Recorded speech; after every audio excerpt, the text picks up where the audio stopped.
Good morning, good afternoon, good evening, wherever it is you're joining us around the world. We are set for another set of 6 as we make our way into the Euro Championships for 2022. And tonight I have the pleasure of speaking to a couple of gentlemen from Sweden. So I'll bring them in now. Joining us is Antoine Coopoosamy and also Mr. Hamish Laurenson. Thanks for joining us, gentlemen. Welcome aboard a set of 6 Euros coming up. But we're just going to have a bit of a chat about touch currently in Sweden. So, Antoine, tell us a little bit about the Antoine Coopoosamy story and how you became involved in the game. Thanks very much. We started all touch rugby in Sweden, in Stockholm, in the capital city in 2013 in the winter. A buddy of mine just got an injury from rugby, as it happens, and he found out on internet that there was this variant, and we started to play back then. Winter in Sweden, so in the snow, in the ice, so it's definitely not the same weather type as you would find in the southern hemisphere. But we just kept going, went to a few tournaments, both in France and England, and eventually started this whole Touch Sweden thing, and participated to the first European Championship with the juniors in 2017, and then with the seniors in 2018. Fantastic. So you had a bit of a background in rugby? I do, actually. I started rugby as an adult. I never played it as a child. And then eventually I got bitten by the touch virus quite early on, because I saw this as a perfect complement for rugby in the winter. It's the same set of skills: running, catching, passing the ball. So eventually it's just a super game to play, having fun with buddies, and great complement to rugby. Awesome. We'll touch on that a little bit later on, but let's have a bit of a chat with Hamish as well. What's the Hamish Laurenson story, mate? Met a Swedish girl. She brought me over here in a summer, so I was like, "Oh, this is quite nice. I could live here." And then hit winter, and I was like, "Oh, this isn't fun. I got to find some friends or something like that." So came across Touch Stockholm, and thought I'd come down and meet a whole heap of expats. So and then kind of started from there 10 years ago, and then we've kind of built on what Antoine and Samir started, really. So you had a bit of a background at home in NZ with touch? Yeah, playing a little bit, a couple of tournaments each week, and then lived in Aussie for a couple of years and played that there, and then, moved over here. Spread the love. Yeah, exactly. Try to teach the rugby boys to slow down a bit, that their bodies aren't 20 years old anymore. It's a common story all around the world. No, fantastic, gentlemen, and thanks for giving us a little bit of insight into who you guys are. And for people that are watching at home, you can ask questions throughout the interview as well. It's not just us talking. If you've got something you want to ask or add to the conversation, please do so at any time. Just put your questions in the chat box and we can read those on the run. So Euros 2022 over in Nottingham. How many teams are you sending? We're sending one team in the men's over 30 categories. So it's the first time we're sending a senior team. The previous Euros that were before the pandemic in 2018, there was a mixed open squad. And luckily we have guys like Hamish, Essan and Klaas, so 3 of the former team members in the mixed open that are also signed up for the men's over 30. It's the biggest men's over 30 category so far in the Euros history. So it's 7 teams, so they'll be able to play against big teams like England or France, and also newcomers like Luxembourg, Switzerland, and Belgium. Yeah, awesome. That's outstanding. That age group can be a little bit tricky as people transition from the opens categories into those masters categories. So it's great that you have the 30s team on board. How's the team preparing? How are you looking? We're building slowly. We've had a little bit of issues with squad numbers and a couple of visa issues. A couple of the foreigners with South African passports are a bit of an issue. But we just had our last training camp this weekend just been. So we've got 14 confirmed players. So we haven't got any extras to take. So we're praying for no injuries and stuff. But we're building nicely, and kind of the guys got to get a good run on the weekend and feeling positive. So have you had any? You mentioned the training camp, but have you had any games in preparation? Have any teams travelled to you, or have you looked elsewhere to get some game time? No No, proper. we looked at just logistically, it was a bit of a nightmare, and financial situation and kind of putting it all together was a bit of a push. We've had a lot of the guys kind of rounding them up, a bunch of mob coming into Stockholm to kind of play against us on the day after, like the second day of the camp. Right. So that's helped a little bit. But we've organised a wee training game on the day before the Euros. Okay. So just to kind of get the guys used to playing in a proper game. And Antoine, I believe there's a bit of a rat in the ranks amongst the Sweden over 30 minutes. I've been mostly referring them when they're having camp and trying to coach as much as I can. But yes, I am in the French men's over 30 team. So funny enough, we'll play each other in the first game of the competition together next Tuesday. So I don't know who's looking most forward to it, me or them. Well, you get it out of the way first game, and then you build from there, Hamish. So it'll all be good, I'm sure. No one injured him in the weekend, which I was a bit disappointed about. It's a bit hard to take the referee out, I would have thought, but more power to you, Antoine, for getting through that. So you talked about, your opponents there. What are the expectations for your team? How do you realistically think you'll go against some of those more prepared or bigger nations? I can take this one. When we had a mixed one, we mixed Euros, we didn't get a win. So that's our first game. That's our first goal, is to get that first win for Sweden. I dug deep in my resources, and I managed to get Pete Walters to come over and come help us and coach us for the week. So that's going to be a big boost for us, and we're just going to try and learn as much as we can from him being there with us for that week. So aim is get that first win, and then we just got to build from there. Hopefully it's in the first game. Yeah, good. Yeah, exactly. I'm thinking Antoine would be have something to say about that. But that really is a coup to get Pete Walters on board, and obviously, training and playing with you, they're prepared for the accent, so there'll be no lost in translation. But Pete, what an outstanding resource to bring into Sweden for some background coaching there. Yeah, it's insane. I was home for a few weeks. My mate got married in January, and contact with Pete, and he's like, "Oh, come down and have a game with me." I was like, "Wait, what? This is just insane, Yeah. And then I kind of threw the idea past him. He's like, "Yeah, we could have a chat about that for sure." And then kind of it happened. So yeah, he's on a flight in a couple of days, and we'll be here and touring around Europe and get to check out the European side again. Outstanding. Oh. And get the big sponge out and just absorb everything that he can and bring and take back to Sweden. That's awesome. Oh. So Antoine, what about yourself, mate? I know we're not talking directly to France, but how are you expecting the Swedish guys to stack up, and give us a little bit of insight into how your team, France, is preparing as well? Sure. I can start with the Swedish side. I mean, this is something we learned from the last Euro campaign we did with the guys that didn't have a coach in the box, and that definitely had a big toll on them. Even though they didn't win, they performed really well. The top scorer for us, for Sweden, Esan, has signed up again. He's fitter than ever, so he hopes to achieve another record for him this year. And everybody's really just super keen. I think the skill level is there. I'm really hoping that not only they can take the first win against some of the newer nations, but compete for real and have a fair contest. That's really my genuine hope for this year. Yeah, right. And what about your French buddies? France has a lot to prove itself, right? We went in the final in 2018 versus England and lost pretty fair to them. They were dominating the whole game, but we had a sweet revenge in Kuala Lumpur in Malaysia in the 2019 World Cup, where we won the bronze medal against them.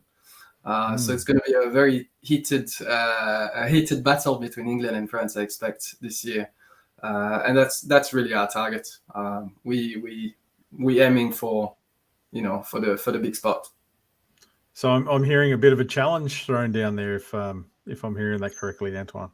We are definitely looking forward to it.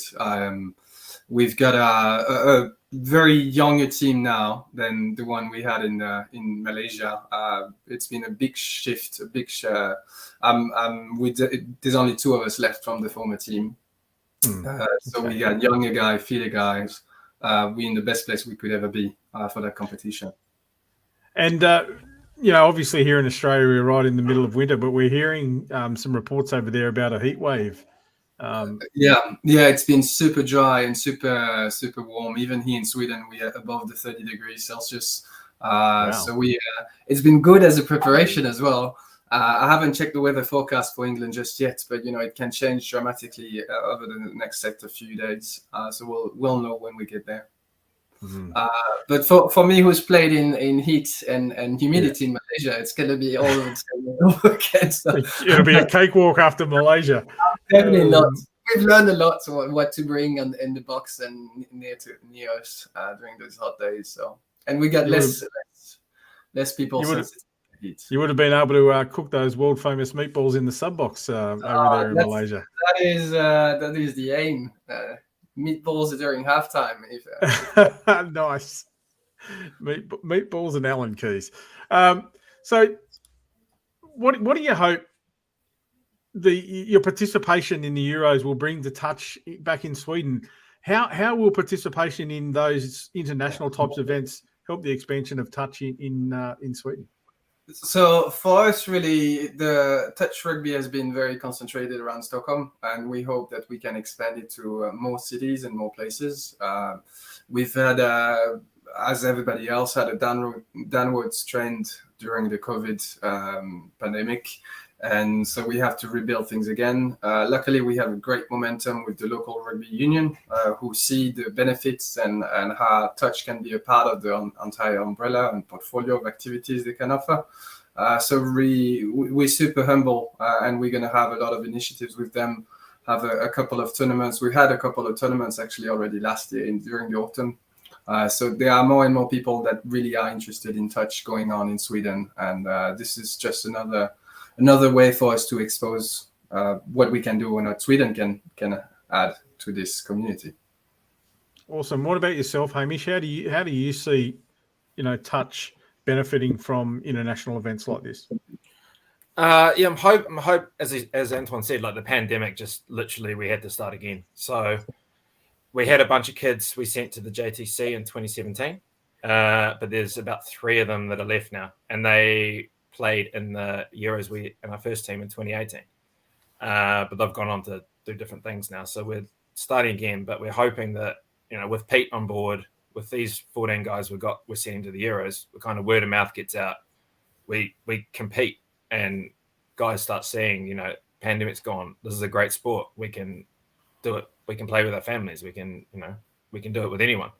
Yeah. I've moved out of Stockholm, so I live 3 hours inland. And there's 2 people I've met in the city that play touch. So we're trying to build it here and, build outside of Stockholm so we can have proper games. Yeah. That's the challenge. The pressure's on us for this Euros, for sure, to kind of make it something that people want to play. So just want to give a shout out as we're on the run here. If, like I said at the start, if you are watching and you've got some suggestions for the guys or some advice on how they can build, or if you want to offer your services, now's a chance to put a comment or ask a question in the chat box as well, and we'll touch a little bit later on about what the rest of the touch community can do for development in Sweden. But in line with the juniors, it's been recently announced that the Youth World Cup has been cancelled, unfortunately due to costs and the COVID considerations that you talked about, how it flatlined you guys and you're on the rebuilding phase. I think Youth Touch is also on a much larger scale in that situation. And FIT have looked at now no single Youth World Cup. However, there will be, a northern and southern almost international competitions held for the European, Asian, African nations, and then also down south in the Pacific area. Is it something that you guys can see Sweden competing in the future? And what will it take to get you there? I just want to throw out, Antoine, you talked about a relationship with rugby. Yes. Do you see rugby contributing to that pathway, or you contributing to the rugby pathway and hopefully having a mutual relationship in development? Mutual relationships, absolutely. I mean, we do need each other at sea. Sweden is not famously known for its rugby.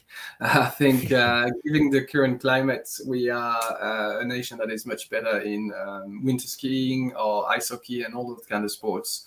So we do have to expose ourselves much more. So any publicity is good publicity at this stage. So having kids participate to the European or the world or whichever format we're going to call this international tournament is just another way for them to stick to the sport. So youth sport in general is massive in Sweden, and this is yet another opportunity for those kids and athletes to perform and do what they like. Yeah. So big shout out. We've got a couple of comments in our Facebook feed. Firstly to Cheryl, he's given us a shout out, and Mark Hildebrandt has just put the suggestion in there that the guys need to get into the schools, and Cheryl agrees. I know Cheryl from Australia, and the background, the growth in youth sport here in Australia, it really is getting into the schools, getting people while they're young. Obviously, that relationship that you have with rugby, the complementary skills that you can build, but it also provides a pathway for kids and young athletes who, and mums and dads want them to play a sport, but they don't want the contact, they don't want the risk of injury, and touch obviously brings that introduction into that pathway. Absolutely. So that's something that's been on our radar for a while. We've been talking to international schools mostly around Stockholm and in other major cities. As we all know, touch is a brilliant sport for kids. You can play mixed. All you need is a ball and 12 toddlers, and you're good to go. So this is something we've been looking into together with the rugby union, because they also try to do the same, get into schools, get kids to get exposed to that oval-shaped ball, and get going with the sport essentially. Yeah, absolutely. And it really is a good point that we were throwing towards earlier on, the complementary skill sets. So even as rugby builds that professional pathway, the foundation that young players can get from touch football, not Absolutely. Just rugby, also there's other hand-eye coordination sports like netball, basketball, the complementary skill sets that touch can add in the off-season or throughout the normal season.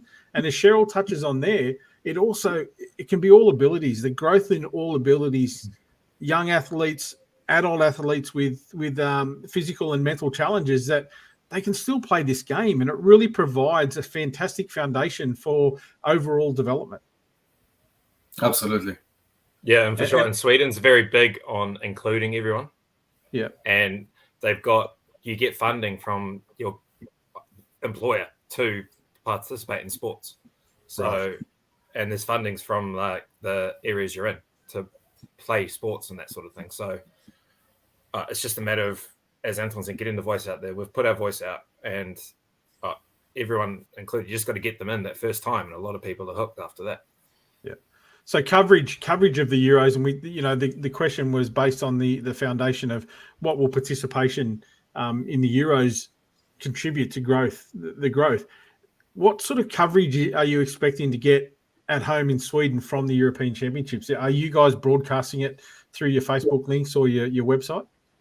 That's another learning from last time. We were very quiet. We were pretty good when it was the Junior Euros in 2017, but we have to be a bit better at social media, and that starts from 2018 and until now. So we have we actually have people who are going to help us out, publish the news, make sure people can follow up the adventure. There will be live streaming of the games and so on. So we'll be sharing as much information as we possibly can.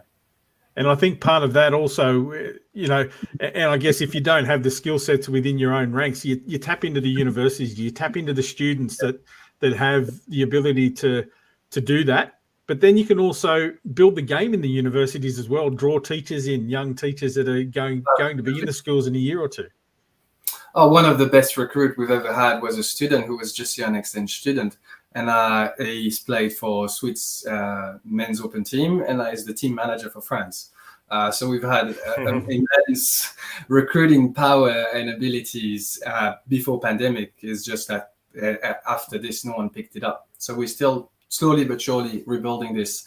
And again, hopefully the Euros with a men's over 30 teams can be a new start for everyone. And we've had a comment from Samir. I think he's well known to you guys. In Sweden, rugby for kids stopped to be mixed at 14 years old. So touch is an opportunity to keep kids or groups of kids together to play mixed. So, again, there's lots of really positive things about the sport that I think you guys just need to carry into the masses and hopefully draw some participants. Yes, so the National Youth Rugby Championship will be played this autumn. But Sammy is absolutely right. Kids play together until they're 14 years old. And when they come to juniors, obviously, the bodies are built differently. So you have to split men's, kids, girls and boys into their own categories. But touch is the place where they could still play together as friends and whatnot. So it is something we have definitely considered and will work together with rugby union to allow this to happen that same week. I guess it boils down to personnel, really, isn't it? The people to actually get out there and deliver that message and make the contributions. But if you have that relationship with a sport like rugby, hopefully you can build on that relationship and just get the message out there together. And I guess a selling point too for the rugby is if they look at what's happening in countries like Australia and New Zealand, not just in the sport of touch, but when they make that progression into the rugby sevens and then the professional ranks of rugby 15s, there's a smattering of players that if you hear them talk, they'll tell you they get all of their skills from their time in touch football as a junior. We've been, touch is all over the place when it comes to Australia and New Zealand, but even in big rugby countries like France is still completely against it. So there is this constant battle of trying to explain that it is complementary. It's not to replace. It's rather they feed each other off. We've had a record of having more people studying contact rugby in Sweden thanks to touch than the other way around. We never attracted the same population. We never tapped into the existing rugby population. On the contrary, we actually added value on top of what was existing. So I didn't know this before, right? We experienced this firsthand by actually living through and building touch rugby in Sweden. And now we can also say, now it's the other way around. People start with touch and then move into rugby if they want to. If they want to, exactly. But touch gives you that confidence, builds you that skill set, that base to be able to then choose exactly what you want. Awesome. So getting lots of good comments coming in. Mark Hildebrandt says, good luck, guys. Great to see another European country playing the great game. And then gives a shout out to Belgium. It's great to see really pushing the camaraderie, but also the challenges. Andy Sharps, hi, fellas. Totally agree with the school's engagement. The move into Masters category also shows longevity. So tapping into rugby clubs to get into the Masters 50s for 2023 would be great. So our initial ambition for this year was actually to send a men's over 40, but they were just a couple of numbers short. So again, a bit of kudos to Hamish, who kicked off this whole men's over 30 initiative, where we actually have two gentlemen who were initially thinking of going to the men's over 40. So it's definitely something we have thought of. Right now, it's just as I've already said a couple of times, rebuilding everything from after the pandemic. It has really impacted us really hard. Yeah, it has had a major effect on touch the world over, and it's great to see the Euros bringing people back together again and bringing international touch back into people's minds. And we've got a comment there from Pete Ryland. Euros men's 30s is going to be epic. I love that word, and I just listening to you guys talk, and I think it is going to be epic, that men's 30s division. So we look forward to. I certainly look forward to sitting back in Australia here and watching the action over there in Nottingham. And we did get a bit of a shock. at the start there was 14 matches, I think it was supposed to be scheduled at first, and that was like, Wow. whoa. But now they've dropped it down a little bit. So Battle of the fittest, Hamish. Come on, we would have been fine. Would have been fine. I love it. Easy as, yeah, exactly. Easy, but I'm very looking forward to it. Now it's kind of like it's happening this week. We've got to start packing that sort of stuff. It's finally come. Yep. It's been a lot of time coming, but we had as a French men's over 30, we were in Belgium to play against Belgium men's over 30 and Ireland men's over 30 to have a tournament pre Euros.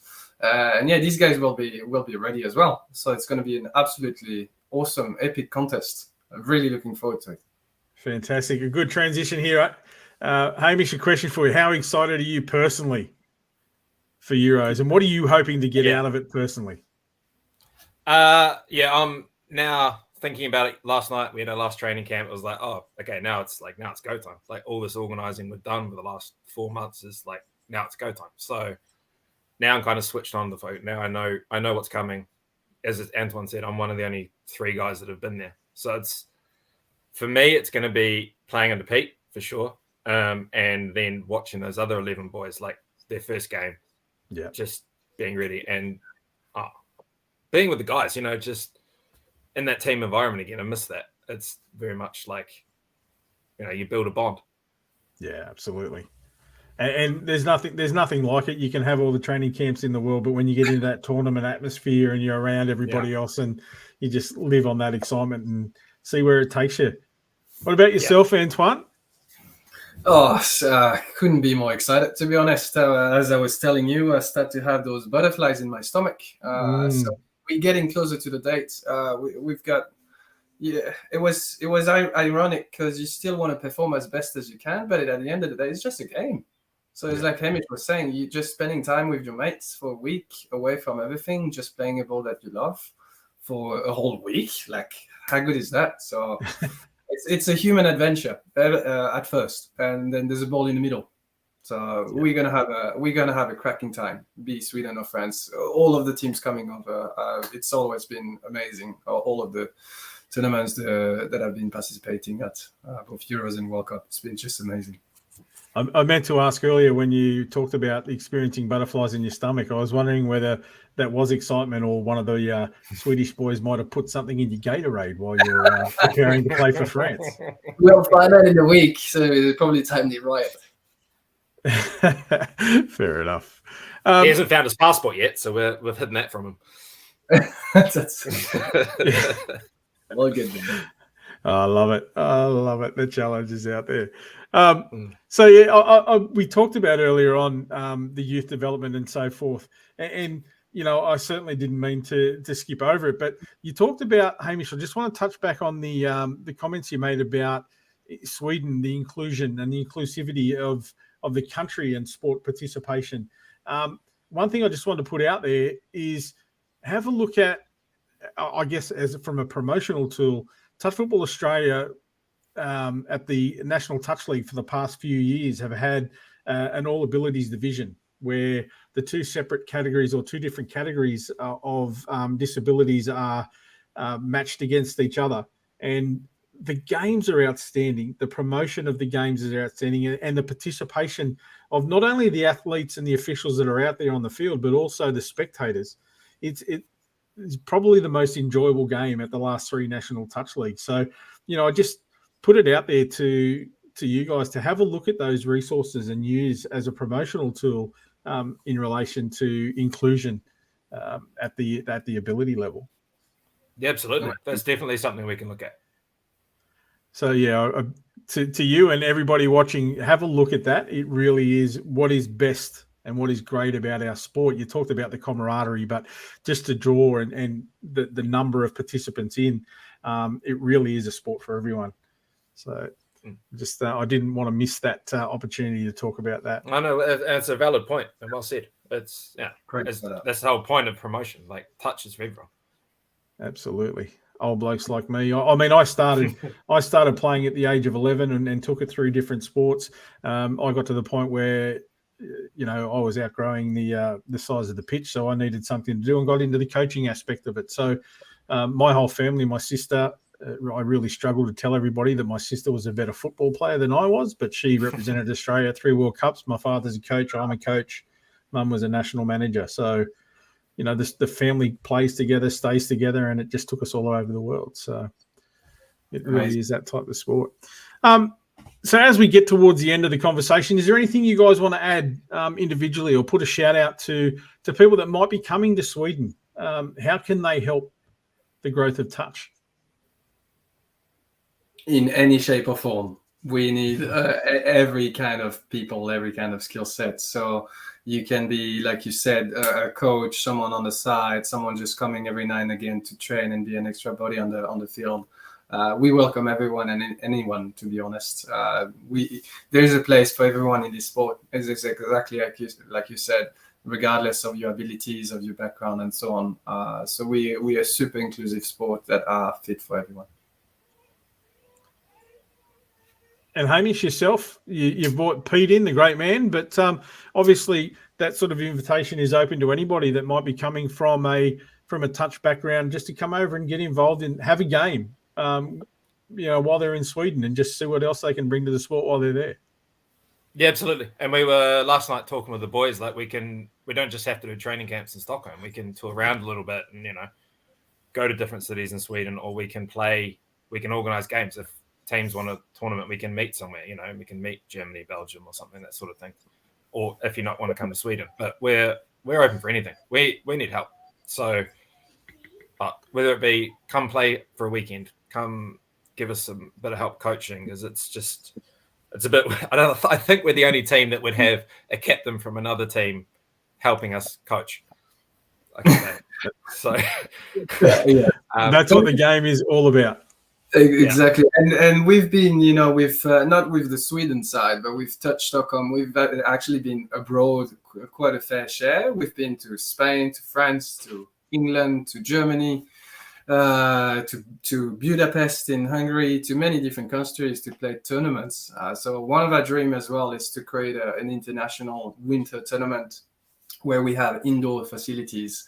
And if you are in Sweden in winter, you can get sauna, dive in a frozen lake, and all of the above. So we want to create that amazing opportunity for people in Europe and even further away to come and have that winter touch tournament. So it's been a dream of ours, and we'll hopefully get there, if not this winter, in a couple of years. So I guess as you touch on that, what about competitions like 4-on-4, or smaller variations of the game that just you don't need as many people playing it, but it gets people participating and involved?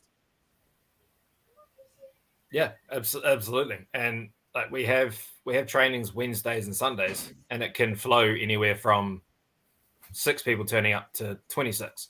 So we got to be able to adapt. Okay, we'll do 3-on-3, do short side, doing sub-box moves, sort of thing like that. So we're very open to what we're kind of going on the fly with what we're building with what we work with.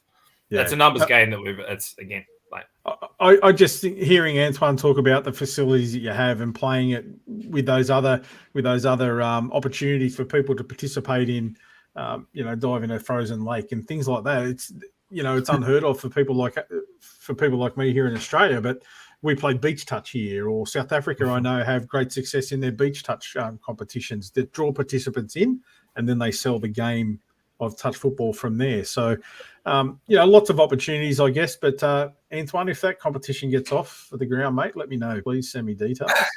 I will send the details to everyone for sure. Awesome. All right, guys, we're about to wrap up. I just want to put it to you, our final part of the puzzle here. Antoine, I'm going to start with you, mate. You're stuck in an elevator with somebody that knows absolutely nothing about the game. Give me your best 1 minute explanation of the game and why they should play it. I should have prepped for this, but I guess why you should play touch rugby. It's an amazing community to start with. Like we said, it's just an inclusive sport for everyone. You can have men and women on the pitch at the same time playing the game. It's intense physically, so you learn to go, beyond what you think is your limit. and you do it together with a bunch of people around you. One of our former teammates in the French national team told me something one day that really resonated. Is like in rugby or in other regular ball sports, sometimes in doubt, you just put the ball under your arm and you try to win the collision. In touch, you really have to play with another person. You can't just dump in the middle of nowhere. You have to find support always. So that is really unique in my eyes with touch, is that it is very different in a sense that you have to play really as a unit, as a squad together in order to perform. And it's like chess at high intensity, I usually refer to. So you try and remove someone out of the equation to create a gap for someone to run into and score a try. And that really is, I've never had more goosebumps than, giving an assist to someone who's running into a gap and scoring themselves. It's the best feeling ever. Yeah, awesome. And what about yourself, Hamish? How are you going to get me to play? Am I going to come and play with you, or should I go and play with Antoine? Oh, French. They've got enough players. We need them here in Sweden. So I've got 3 daughters. So my life's over. But my goal is to play touch with them. It's just my proudest moment as a dad was having the girls watch me at the last Euros, just literally touching the screen. And in 5 years' time, when they're 12, 15, I can play with them. And there's not many sports you can do that. And it's one of the only times I could run 6K and not feel horrific. Yeah. If I ran 6K normally, it wouldn't work. But if I play touch, I can go all day. Yeah. It's 5 of your best mates are on the field with you. Doesn't matter, male, female, old, young. It is literally for everyone. Yeah. And you can play any position, you can be anyone. And it's a team. You've both sold me on it, gentlemen. And just hearing you talk about the different aspects of it and the passion and that family relationship, that family bonding is something, Hamish, that I've experienced. So I know exactly what it's like. And mate, I wish you all the best in that endeavor, because when you run onto the field together like that, it'll certainly be a moment to remember for a very long time. So thanks, gentlemen, for giving us some insight. We do have one sort of final comment. It's more of a question for you, Antoine. And Hamish, you might know who's talking here, but Antoine, are you able to send me video clips of your settle patterns for France? Asking for a friend. Yeah, I will. I'll send over the playbook, the complete playbook, at the end of the tournament. Sure. I'm not sure who sport coach is, but the initials PW might come to mind. But he throws it out there. Enjoy the Euros, gents. Make some great memories, and that's exactly what it's all about.